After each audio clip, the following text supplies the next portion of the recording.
The land of Rongo lay gasping under a sky bleached bone-white by an endless sun for seasons beyond counting. The life-giving rains had dwindled. Vanishing like forgotten promises, rivers became cracked scars on the earth.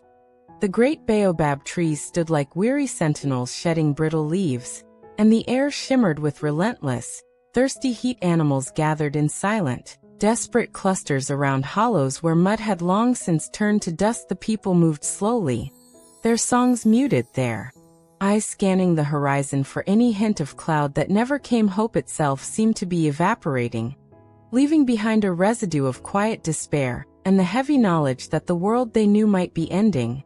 One parched day at a time, water was measured in precious drops hoarded in darkened clay pots. In a small village clinging to the edge of the vanishing savanna lived Kito, a boy whose spirit hadn't yet been entirely dimmed by the drought, and his grandmother, Nia, was ancient, her skin like sun-baked leather, her eyes holding the deep, quiet light of countless seasons witnessed. She remembered the Rongo rains in their full glory a year ago.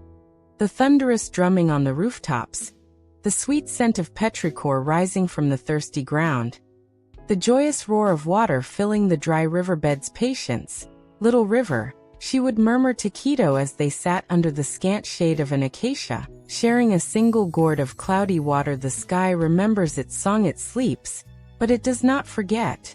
The last drop is always held closest to the heart. Kito would listen, trying to picture such impossible abundance, finding solace in the unwavering calm of her voice amidst the pervasive fear. One evening, as the sun bled crimson into the dusty horizon, Nia took Kito's hand. Her grip, though thin, was surprisingly strong. Come, she said, her voice a soft rustle. She led him past the silent huts, past the staring eyes of gaunt cattle, to the very edge of the village where the land fell away into the vast, cracked basin of what was once Lake Azuri. Now it was a desolate expanse of fractured earth, stretching like a forgotten mosaic towards the darkening sky. Nia knelt with a soft sigh, her fingers tracing a deep fissure in the ground. This is where the heart of the water beat strongest, she whispered. This is where the last great storm danced before it faded. I felt its final breath upon my skin. Kito knelt beside her, the hard ground pressing into his knees,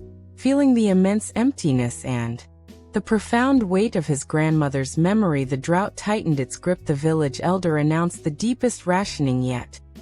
Hope, a fragile thing, began to crumble entirely. Whispers turned to arguments. Fear curdled into anger. Kito saw it in the hollow eyes of his friends, in the slumped shoulders of the hunters returning empty-handed. He clutched his small water ration, feeling its terrifying lightness. That night, seeking comfort, he crept to Nia's hut. She sat very still by her cold hearth, her gaze fixed on a small, smooth stone she always kept. Grandmother, Kito whispered, his voice thick with unshed tears, what if the sky truly has forgotten us? What if the last drop fell long ago, and we just didn't see it?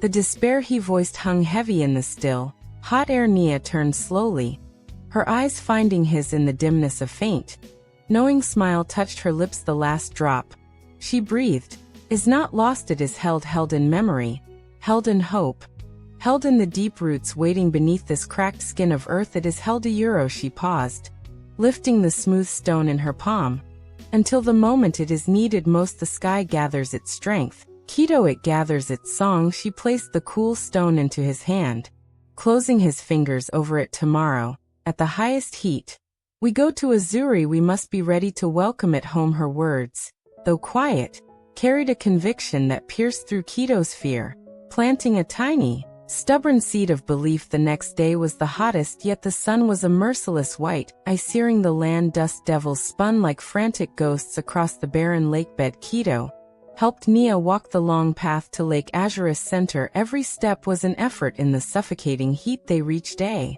particular spot where the cracks seemed to radiate outwards like a giant, fossilized starfish. Nia motioned for Kito to sit. She stood very straight, her frail figure seeming to draw strength from the desolation itself. She raised her arms slowly, palms upturned towards the blinding sky. She began a low chant, a sound older than the drought, older than the village, a rhythmic hum that seemed to vibrate in Kito's bones. It wasn't loud, but it filled the immense silence of the dry lake. Kito watched, clutching the stone, sweat stinging his eyes. Feeling both foolish and awestruck, he saw not just his grandmother, but generations before her, calling to the sky. Then, something shifted, a subtle change in the pressure.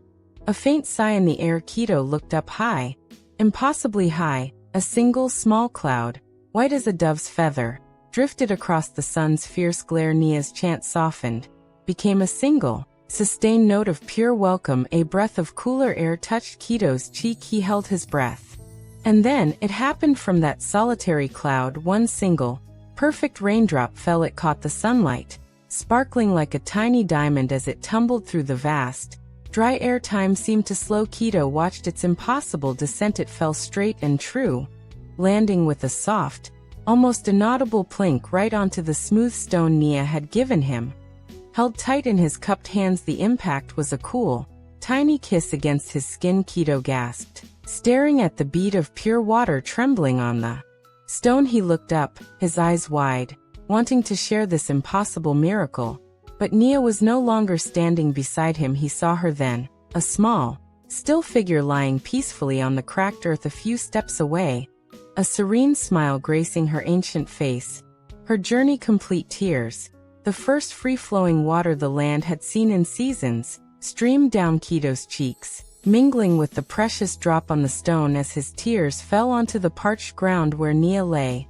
A deep, resonant rumble echoed across the vast emptiness of Lake Azuri, not from the sky above, but from the depths far below. The earth itself seemed to sigh. A long-held breath released, and then a new sound began, a tentative, then swelling chorus of cicadas, unseen for years, singing from the depths of the dry acacia trees. Their song was rusty at first, then stronger, filling the heavy air not with the drumming of rain yet, but with a vibrant, undeniable promised life, held tightly like the last drop in the skies. Memory was stirring. It was the beginning of the sky remembering its song. Kito closed his eyes, the cool stone and his grandmother's final gift clasped tight, listening as the ancient rhythm of returning slowly, surely, began to beat once more.